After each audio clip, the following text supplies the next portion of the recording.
नमस्कार, आवाज इंडिया में आप सभी का स्वागत है। मैं हूं सीमा। भारत पाकिस्तान तनाव के बीच भारत में जातीय जनगणना का मुद्दा एक बार फिर से सियासत के केंद्र में है। मोदी सरकार ने अचानक एक बड़ा फैसला लेते हुए जातीय जनगणना की घोषणा कर दी है, जिसकी किसी को न उम्मीद थी और न ही इसकी चर्चा। हालांकि मोदी सरकार ऐसे अचंभे वाली फैसले के लिए ही जानी जाती है। कांग्रेस इस फैसले का श्रेय लेना चाहती है, जबकि बीजेपी का दावा है कि नेहरू से लेकर इंदिरा गांधी तक इसका विरोध करते रहे हैं। तो क्या कांग्रेस वास्तव में जातीय जनगणना के पक्ष में रही है? जबकि बीजेपी सुषमा स्वराज के एक लेटर का हवाला देते हुए कहा था कि बीजेपी का रुख इस पर एकदम स्पष्ट रहा है, मगर राजनीति के गलियारों में इससे इतर भी एक बड़ा सवाल इसकी टाइमिंग को लेकर खड़ा हो रहा है। क्या सरकार पहलगाम मुद्दे से ध्यान हटाना चाहती है? क्या पाकिस्तान के खिलाफ अब कुछ ज्यादा बड़ा नहीं होने वाला? आखिर सच्चाई क्या है? पर्दे के पीछे के खेल को भी हम आपको जरूर बताएंगे।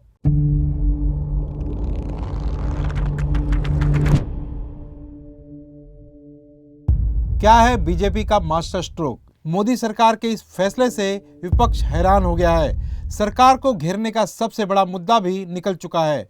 बिहार के चुनाव में इसे काटने की तैयारी विपक्ष ने कर ली थी, मगर बीजेपी ने सुषमा स्वराज का साल 2010 का पत्र पेश कर यह साबित करने की कोशिश की कि पार्टी शुरू से ही जातिगत जनगणना के समर्थन में थी। उस पत्र में सुषमा स्वराज ने साफ तौर पर लिखा था, जनगणना और नेशनल पॉपुलेशन रजिस्टर में जाति शामिल की जानी चाहिए, पर उसकी अखंडता बरकरार रहनी चाहिए। यानी बीजेपी ने एक ठोस और दस्तावेजी आधार पर अपनी स्थिति साफ की है। ये एक ऐसा प्रसंग है जिससे सूत्र पकड़कर हम इस देश में गरीबों का प्रामाणिक आंकड़ा इकट्ठा कर सकते हैं, पिछड़ों का प्रामाणिक आंकड़ा इकट्ठा कर सकते हैं। हम खाद्य सुरक्षा कानून की बात करते हैं, कितने लोगों के लिए खाद्य सुरक्षा जुटानी है, इसका प्रामाणिक आंकड़ा इकट्ठा कर सकते हैं। जिन लोगों के लिए आरक्षण की व्यवस्था की जाती है वो आज तक अंदाजों के आधार पर हो रही है, उसका प्रामाणिक आंकड़ा इकट्ठा कर सकते हैं। कांग्रेस का असमंजस। आइए बात करते हैं कांग्रेस की। यह सच है कि कांग्रेस में जाति जनगणना के असमंजस के बावजूद राहुल गांधी इसके सबसे बड़े पोस्टर बॉय बनकर उभरे हैं। जो कांग्रेस आज जाति जनगणना की सबसे बड़ी पक्षधर बनने की कोशिश कर रही है, उसका इतिहास कुछ और ही कहानी कहता है। साल 1951 में पहली जनगणना के समय पंडित नेहरू ने जाति आधारित गणना को नकार दिया।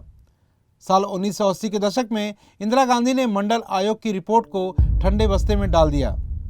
साल 1990 में कांग्रेस ने खुलकर वीपी सिंह की मंडल नीति का विरोध किया था। यानी कांग्रेस के दो पूर्व प्रधानमंत्री नेहरू और इंदिरा गांधी दोनों ने या तो जाति आधारित गणना को रोकने का काम किया या उसे टाल दिया। राहुल गांधी का पलटवार। आज राहुल गांधी इसे सोशल जस्टिस का ब्रह्मास्त्र बता रहे हैं, लेकिन सच्चाई यह है कि कांग्रेस ने 10 साल के शासन में इसे कभी लागू नहीं किया। जब वो खुद सरकार में थे, यूपीए सरकार के दौरान सिर्फ SECC यानी कि सामाजिक आर्थिक जाति जनगणना करवाई गई। वो भी कानूनन जनगणना नहीं थी, ना कोई जनगणना आयुक्त, ना कानूनी वैधता। अब राहुल गांधी कह रहे हैं कि मोदी सरकार ने उनकी वजह से ये फैसला लिया, लेकिन बीजेपी उल्टा पूछ रही है, तो आपने क्यों नहीं किया जब आपके पास पूरा दशक था? कांग्रेस अब नैरेटिव बनाने की होड़ में लगी है ताकि ओबीसी वोट बैंक को बीजेपी के पास न जाने दे। हमने कहा था कि कास्ट सेंसस को हम करवा के छोड़ेंगे, और हमने ये भी कहा था कि 50% की जो कैप है, जो आर्टिफिशियल दीवार लगा रखी है, उसको भी हम तोड़ के हटाएंगे।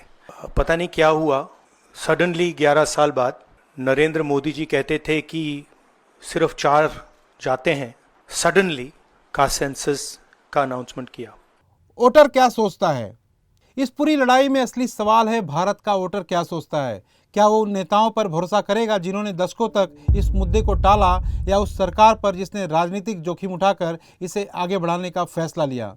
जाति जनगणना अब एक आंकड़ा नहीं, चुनावी समीकरण बन चुकी है, और इसी में छुपा है साल 2025 का एजेंडा। लेकिन सवाल बीजेपी और मोदी सरकार पर उठा रहे हैं। जब पाकिस्तान से तनाव चरम पर है, तो बीजेपी इस मुद्दे को लेकर जनता का ध्यान तो नहीं भटकाना चाहती है। तो बता देते हैं पीएम मोदी के दो बयान, आज जनता जिन पर भरोसा किए बैठी है।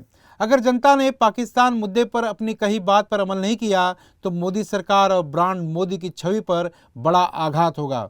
और ये जनता है जो अब सब जानती है, और इतिहास कभी झूठ नहीं बोलता।